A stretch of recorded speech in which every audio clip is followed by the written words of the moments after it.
o sector temos algo que dicir iso, non? E Cestaños. Vale, seguimos por ali Liñares, Costa Bella,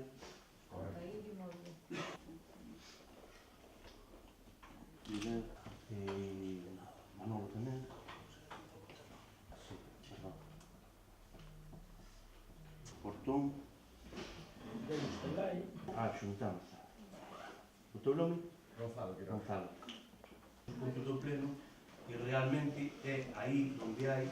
Limitar a terraza ou cambiar criterios e querer impoñer criterios restrictivos na autorización ás terrazas cando as fachadas colindantes pois están baleiras ou realmente non lles afecta pola razón que sexa e hai consentimento deses propietarios, entendemos que non ten moito sentido, non? Polo menos preocupación. Despois hai xente máis ou menos afectada, que está afectada máis de preocupada, pois está indignada, por qué? Porque o tema terrazas xa levan moitas modificacións, pois xa fai uns anos houve que cambiar o mobiliario, coincidiu terrazas que estaban mellor postas de fai pouco e tuveron que volver a invertir en cambiar o mobiliario porque se cambiou a ordenanza, é dicir, o tema de terrazas continuamente parece que está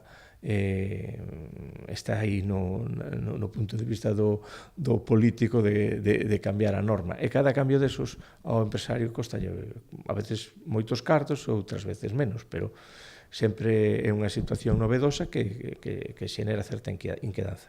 E o tema da extensión da fachada sí que xenera moita inquedanza porque é moi normal en Santiago ter locais pequenos e a terraza é un elemento moi importante, non? Sempre cando non perxudiques o paso, nin etcétera, pois entendemos que debería tratar de manterse nos termos que se está hasta agora.